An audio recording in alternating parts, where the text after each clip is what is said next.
So we've just rocked up at the job, 6:30 in the morning, so we can't start noise until 8:30. But this is in our capital city, so it's about an hour and a half's drive from where I live. I need a haircut and a shave. About an hour and a half is where I drive. So we've got the super pump, all looking nice and shiny. I love the new bolts. That's going to make it super quick to take that head on and off. I actually got it mounted to the board this time, so it's not laying around the floor. So I spent a couple of minutes the other day putting it all up there. 1-inch line, looking nice and shiny. So this is a complex. There's 17 on this side, and then there's 13 on that side, which is the same complex. There's a road in driveways in and out. So we quoted this one online, measured it all up. We've seen a couple of photos and whatnot, but we've seen enough to what we needed. And the description was it's getting a pre-wash down because they've just won the contract. It was one of my connections. I've got people coming in and out. So I've just won the contract. So we're going to wash it down this year. Then we get to wash it again next year before it gets repainted. So it's going to get a double wash now. So wash, then it's going to get repainted, and then we get to maintain it every year after that. So nice and easy. It's going to be a good, quite a few grand in the bank. So we're just going to have a quick walk around, have a look at it. Thanks. We got Durley's on, and we got Todd. All right, so these are big jobs. As you can see, that wall, I don't want to rub it too much, but that is oxidized to the crap. You can see that. That's just oxidized. So when we soft wash that, it's just going to be a soft wash. We're not cleaning that because next year it gets repainted. So then we'll probably have to come in and spray that with an acid and try and get a lot of that off for the repainting.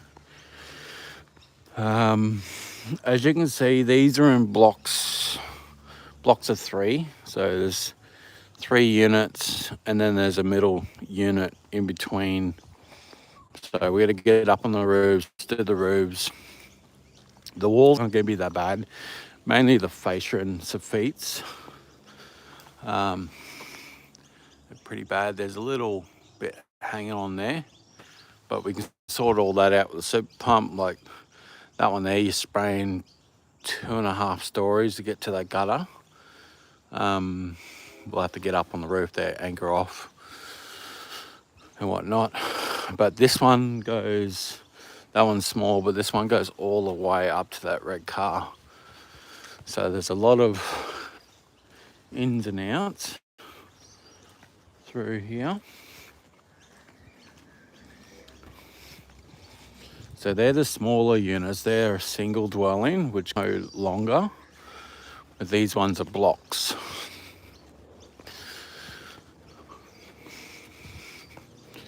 So massive roofs, walls, fences.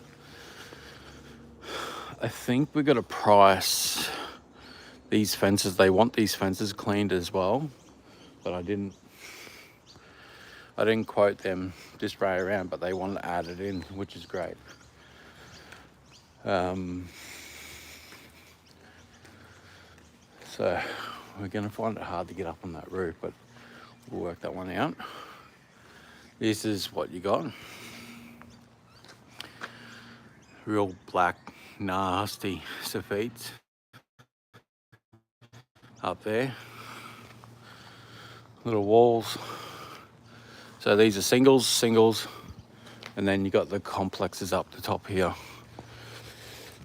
which are just a nice soft wash will take care of that. Where are we at? So number 10, number 11. So this is a duplex. They'll have to get up on the roof and wash that roof down, and then that roof pushes all the way down. So they are quite large dwellings.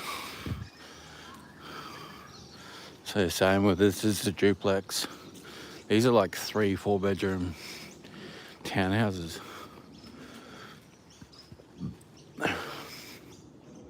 So park the truck here and take the hoses out the back. So what my plan is to park the truck down the back here and just drive it along, hook up to the tap, drive it down, hook up to the tap, drive it down, and just keep going in and out, in and out, in and out, nice and quick. Get up on the decks. A lot of people have moved furniture. So there's always, I'd love to use wood whiz and stuff, but we don't have it over here. We got to work out if we can even ship it into Australia. It might be something that we look into next year when we start doing like shipping containers of stuff. At the moment we can only do pallets coming into Australia, because we just got to have that demand and the money supply. It'd be interesting to bring some of those specialized chemicals into Australia. We got to see if they pass regulation and all that, because our laws are a bit tighter than the Americans. So we just got to watch. We don't want to bring in 2 pallets and then it won't pass customs. So we just got to watch that. But yeah, maybe we can even look at getting the recipes and making them over here or something like that. I'm not quite sure. So it's something we got to discuss, Todd. Plans later down the track. You know, I can only grow so much at once. You know, I got to get to $500,000 wash business first, and then maybe $500,000 gear business. Who knows? But these ones are nice and easy. Straight down the back there. We'll be able to park the truck here and just run straight down the guts. So my plan is, we got 30 units. We got 2 trucks coming in today. We got my truck and we got Caleb's truck, and we got a helper today as well. So my plan is to get 10 units done a day. Roofs, walls. We'll probably get more walls done in a day than 10 units, because by the time you race up that side and race up that side, you'll probably get anywhere from 12 to 15 done a day, I would reckon. And then somebody just doing roofs behind. So that would be my bet.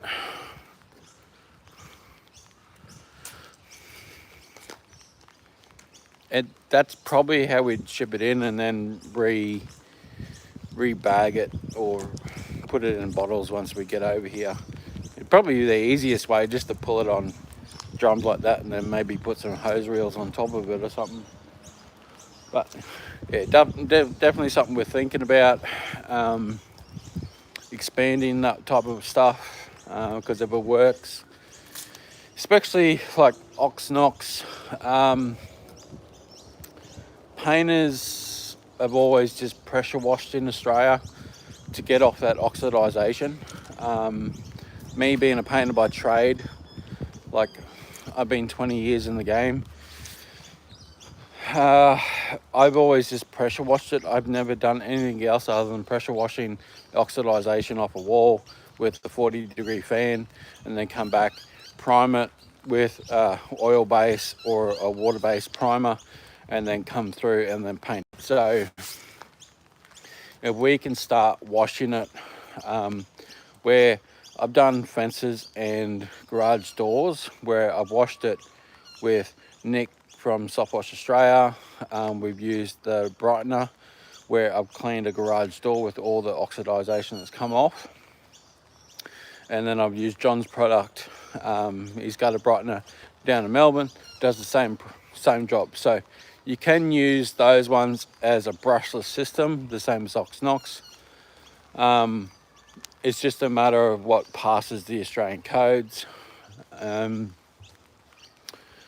But yeah, there's definitely something we've got to look into. Maybe we can downstream it and just give it a light hit with the pressure and take it off that way. But at the end of the day, these buildings are getting left too long before they're repainted, and that's why the oxidization is starting. Plus the sun is, everybody knows the sun hits hard as well, so anything on the western walls is going to get damaged. Anything on the southern walls is going to get green. So you got oxidization or you got green, so you got to take your pick.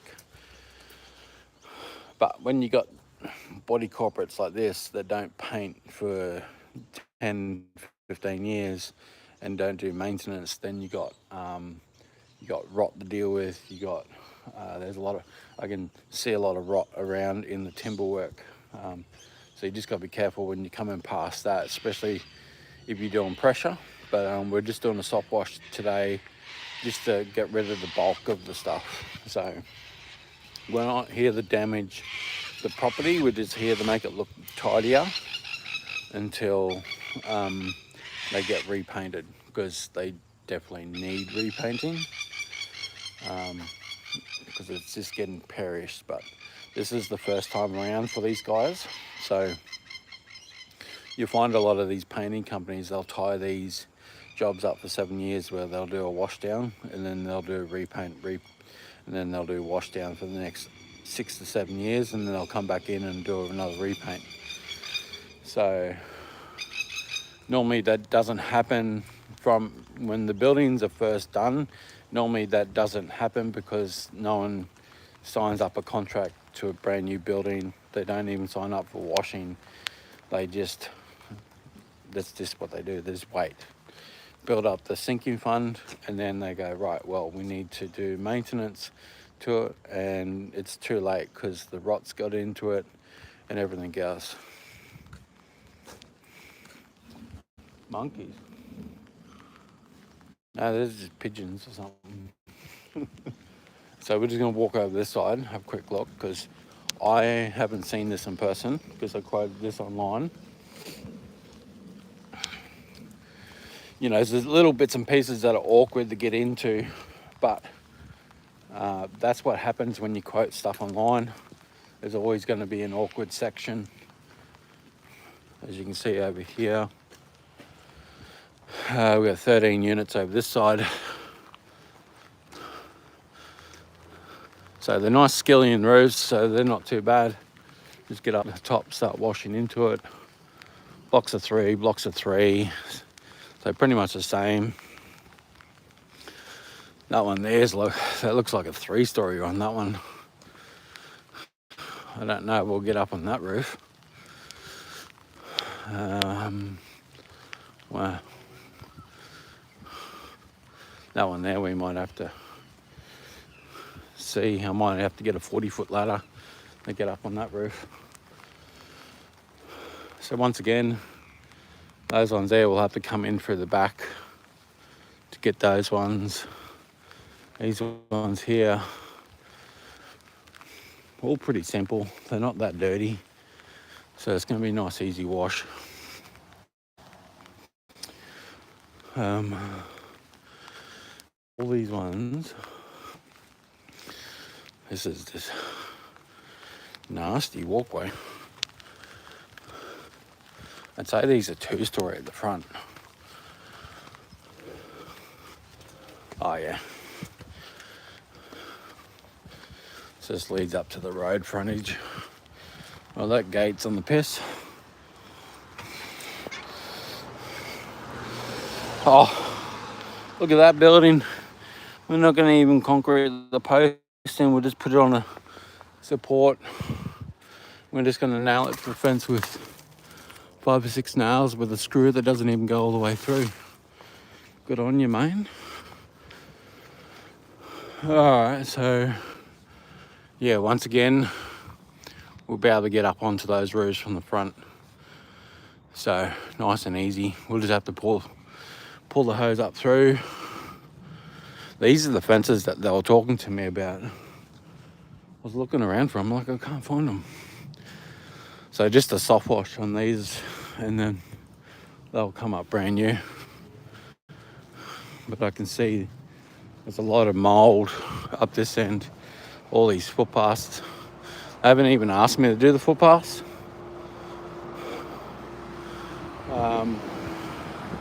What we'll probably have to do is park a truck up here on the grass. Probably park both trucks up here on the grass. Do all this top section from up here. So probably like Wednesday morning, we might have to get up here, do all this top section with 2 trucks, and then go down to the other side. This is next door neighbour. So this is the next block. It doesn't like me up here, not enough connection. So that's what it is. These are all pretty easy. So logistically, a little bit of a challenge, but at the end of the day, if I had to come out and personally quote this,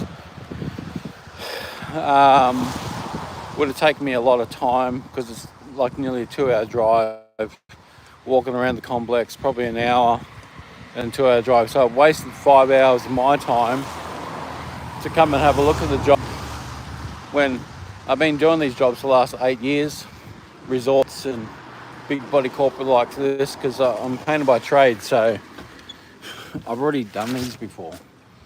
It's just a matter of working out the logistics once you get here, on how to get to points, how to get up to roofs, and then once you work that out, everything else is easy. So that's about it. We just gotta get in and get it done now, make that money, put it in the bank.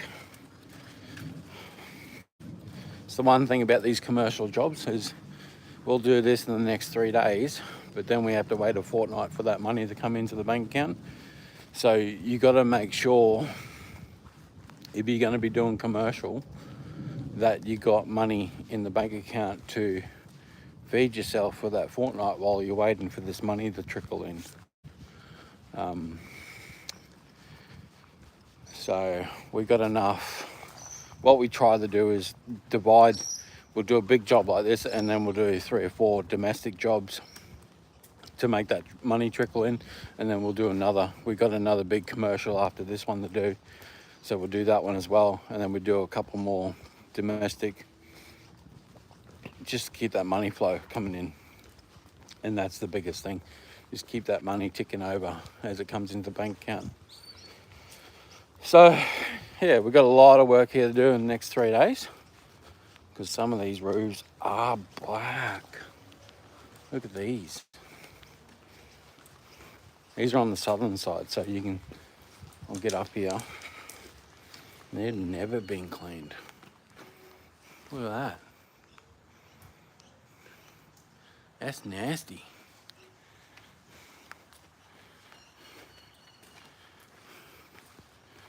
When the project manager comes here, we're going to hit them up to do the concrete as well for the whole complex.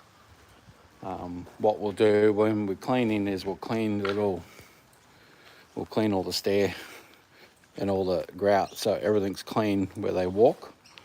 But then we'll hit them up. We'll do some test sample areas for them, but then we'll hit them up.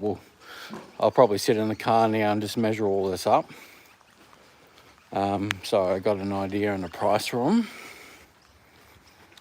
and then I got all these contact details, so I can flick him a price. And then when he gets here, he's already got the quote in his hand on what it's going to cost, and then he can talk with the body corporate company and say, well, if you guys want to do the concrete, we can come back and we can do it for that price. That way they probably put a cut on top of me, or they don't, and they just feed it out for the same price. It just depends on what the companies want to do with that type of stuff. So you just got to negotiate. Because once again, I've been just a little hack for anybody that's out there and you want to get some extra work. I've been talking with my brother and a couple of other lawn guys, and I've been telling them, hey, if you got customers that want to get their concrete done or their house done, you let me know.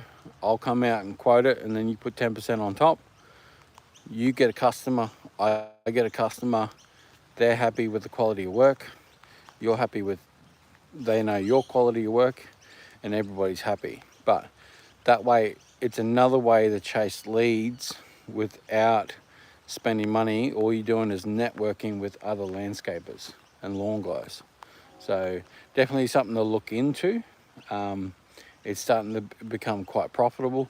I might only put $180 on a driveway wash, and $300-400 on a house wash for those guys, and they're putting 10% on top. I'm still making great money, and they're getting their customer, I get another customer, so everybody's happy. So hey Nathan, morning. So that's the complex. We're just gonna wait around for the project manager, and I'm waiting around for Caleb to show up with his truck, and then we're gonna get all the hoses out and we're gonna get going, because unless we do the work, we don't make the money. So catch you guys later. We do have the meetup coming soon on the 9th of on the Saturday the 9th on October down at Nick's. So we got this truck here and we got Caleb's truck. I'll probably do another live later to show off Caleb's truck, which is my truck generation 2. All my brainy ideas over the last 2 years of modifying my truck is on Caleb's truck. So mine was 1st gen, he's 2nd gen. And if you're in Australia and you want to design the same truck, ring us up. We can map it out for you. We can tell you how to do it, and you can get it done. At the end of the day, it's about $125,000 for the truck and the gear, and you can put it all on finance. So if there's something you want to do, hit me up on Messenger, get me on Facebook, and we can work something out. But I'm going to get into this. We're going to get going.